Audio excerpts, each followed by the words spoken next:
Hello everyone, আজ আপনাদের সাথে শেয়ার করব একটি নিউবর্ন বেবি শ্যুটের ভিডিও। আমি নিউবর্ন বেবি শ্যুট করছি লাস্ট কয়েক বছর ধরেই, যার ম্যাক্সিমাম শ্যুটগুলোই হয়েছে আমার স্টুডিও দ্য স্টুডিও গ্র্যান্ডে। অনেক সময় ক্লায়েন্টদের শারীরিক এবং পারিবারিক কিছু সমস্যার কারণে অনেক নিউবর্ন বেবি শ্যুট আমরা মিস করে যাচ্ছিলাম। নিউবর্ন বেবি শ্যুট খুব ভালো হয় উইদিন 21 ডেজের মধ্যেই করতে পারলে, বাট নিউবর্নের সাথে সাথে নিউ মাদার্সদেরও কিছু শারীরিক সমস্যা থাকে সেই সময়। সেই কারণে সবাই নিউবর্ন শ্যুট করাতে আমাদের স্টুডিওতে আসতে পারছিল না বা পারেও না। সেই কথাটাকে মাথায় রেখে আমরা ডিসিশন নিই যে নিউবর্ন ফটোশ্যুট এবার থেকে আমরা ক্লায়েন্টসের রিকোয়ারমেন্ট থাকলে আমরা ক্লায়েন্টের লোকেশনেই অ্যাভেলেবেল হব।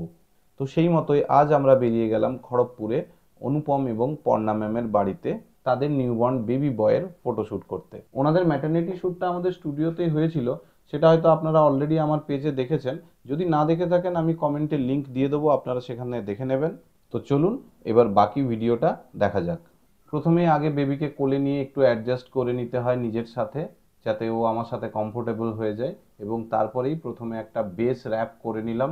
বেস র্যাপটাকে প্রথমেই ভালোভাবে করে নিতে হয়, তার কারণ বেবি যখন প্রথম র্যাপিংয়ের সাথে কমফোর্টেবল হয়ে ওঠে, তারপর যদি আমরা থিম চেঞ্জের সাথে সাথে বারবার র্যাপিং চেঞ্জ করি, তখন বেবি আনকমফোর্টেবল হতে পারে বা ইরিটেট হতে পারে। সেই ক্ষেত্রে শ্যুটে সমস্যা হবে বা অনেক বেশি টাইম লেগে যাবে।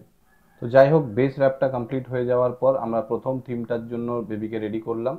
প্রথম থিমটা ছিল পুরো রেড একটা থিম, রেড ফার ওয়ার্প আর রেড ব্যাকগ্রাউন্ড দিয়ে তৈরি। এই রেড থিমটার মধ্যে কিছু ফ্লাওয়ারের টাচ দিয়ে কি সুন্দর একটা থিম তৈরি হলো, আপনারা দেখুন। এবং তার মধ্যে বেবিটা কি কিউট লাগছিল।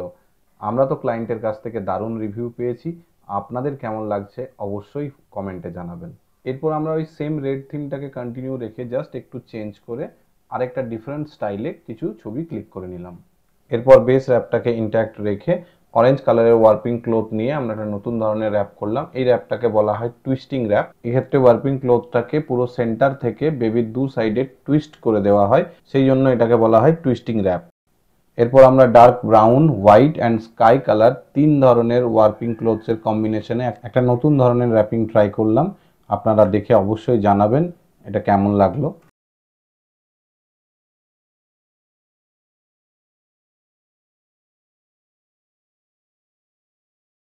এরপর আমরা যেটা ট্রাই করলাম সেটা পুরোটাই একটা গ্রে থিমের উপর ট্রাই করলাম। এই র্যাপটা করা একটু টাফ, বিকজ বেবি অনেকক্ষণ একটা র্যাপিংয়ে সেটেল হয়ে যাওয়ার পর তারপর সেটাকে পুরোপুরি ওপেন করে একটা নতুন ধরনের র্যাপিংয়ের মধ্যে ইন্ট্রোডিউস করা। তো অনেকটা সময় লেগেছিল এটাতে বেবিকে একটু অ্যাডজাস্ট করতে।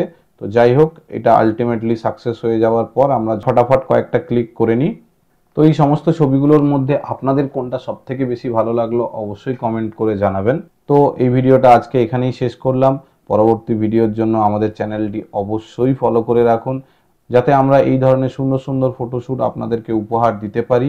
আর ফটোগ্রাফার বন্ধুরা যারা আমার কাজ দেখে বা আমাকে ফলো করে, তাদেরকেও রিকোয়েস্ট, তারা যদি কিছু শিখতে পারো আমার ভিডিও থেকে, তাহলে অবশ্যই সেটা কমেন্ট করে জানিও। আর যদি কোনো ধরনের কোয়ারিজ থাকে সেটাও কমেন্টে বা মেসেজ করতে পারো, আমি অবশ্যই রিপ্লাই দেওয়ার চেষ্টা করব। Thank you.